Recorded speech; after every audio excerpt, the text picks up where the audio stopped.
Our newspaper headlines this morning, we'll be taking a look at the Punch newspaper. We'll also have the Nation newspaper, The Explainer, and Alausa Alert. Beginning with the Punch, 950 naira per litre Dangote petrol may justify more importation. Marketers. The price of premium motor spirit, popularly called petrol, produced by the Dangote Petroleum Refinery and released by the Nigerian National Petroleum Company Limited on Monday, may justify the importation of the commodity into Nigeria. Dealers also stated that vessels of imported petrol should start arriving in Nigeria from Tuesday, which is today, as they called for transparency in the pricing of the PMS produced by the Dangote Refinery. SIM NIN linkage, 65 million GSM lines risk disconnection. About 65 million phone lines are at risk of disconnection after telecom operators refuse to grant subscribers an extension to the National Identification Number Subscriber Identity Module Linkage deadline. The final deadline expired on September 14, 2024, and the Nigeria Communications Commission, the telecom regulator, expected that no SIM card would remain active without a verified NIN from September 15. Edo governorship poll.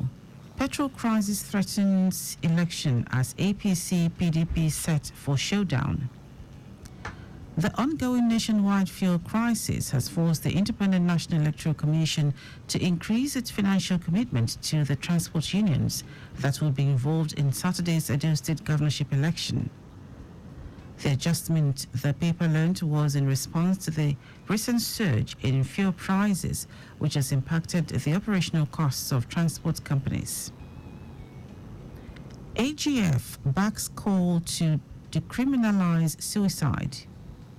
The Attorney General of the Federation and Minister of Justice, Lateef Fagbemi SAN, has reiterated his commitment to reviewing the criminalization of suicide in the country, saying it is a work in progress. The paper reported that in May 2024, the AGF received a delegation of mental health actors from a non-governmental organization, the Asido Foundation, where to work with other stakeholders to reduce the stigma and discrimination associated with persons suffering from mental health disorders. Still on the Punch newspaper, babies covered with blankets while asleep risk suffocation, pediatricians warn.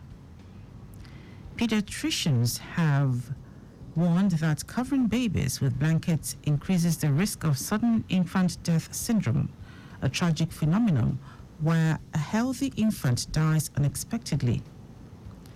The specialist also warned that obstructing a baby's airways with pillows, toys, shawls, or other materials could be fatal within 4 minutes. Underage candidates jam to limit physical interactions with applicants. As part of measures to prevent extortion and enhance service delivery, the Joint Admissions and Matriculation Board says it has concluded arrangements to fully automate its services to reduce physical contact with candidates. The JAMB Registrar, Professor Isha Koloede, said this had become important given that many of the candidates who take the UTME are underage. This was noted in a bulletin of the board cited by the paper on its website on Monday. Moving on to the Nation newspaper, why I linked my 8-point agenda with digital identity, says Tinubu. President Bola Ahmed Tinubu yesterday explained why his administration linked its 8-point agenda to digital identity initiatives. He said the measure would streamline service delivery, reduce bureaucratic bottlenecks, and allow Nigerians to benefit directly from government programs and services. Why Port Harcourt Refinery is not producing by NNPCL. The Executive Vice President, Downstream Nigerian National Petroleum Company, NNPC Limited, Adedapo Shegun, has said the Port Harcourt Refinery is on course to produce petrol. He spoke in Lagos at the weekend. According to him, based on the projections for the refinery to deliver their products to the market, it would be unfair to say the NNPCL has not delivered, especially when it is considered that it is a brownfield refinery. Tinubu plans disaster relief fund to battle flooding. Others.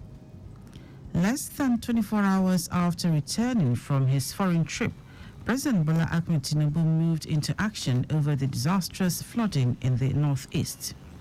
He visited Maiduguri, the Borno state capital, which was massively flooded, with over 2 million people affected and a section of the city underwater.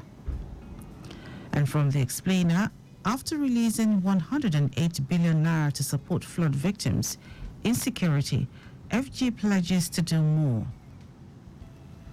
Notwithstanding the immediate release of 108 billion naira by President Bola Ahmed Tinubu's administration to provide succor for flood victims across the Federation, the federal government on Friday pledged to do more.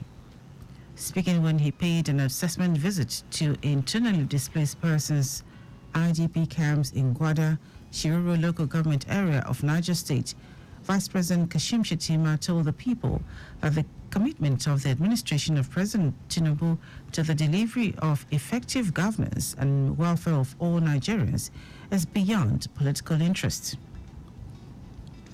I'll take the last one from Alausa Alert. Outsourcing facility management, a good idea. The outsourcing of the management of public health facilities in Lagos State has been described as a good and efficient initiative. It has enabled the state's public health agencies to concentrate on their primary mission of delivering healthcare services rather than being encumbered by facility maintenance and operations. And that's it. To keep a copy of any of the dailies, go online to read more. Also, interact with us via our social media platforms: X, Traffic Radio 961, Instagram, Lagos Traffic Radio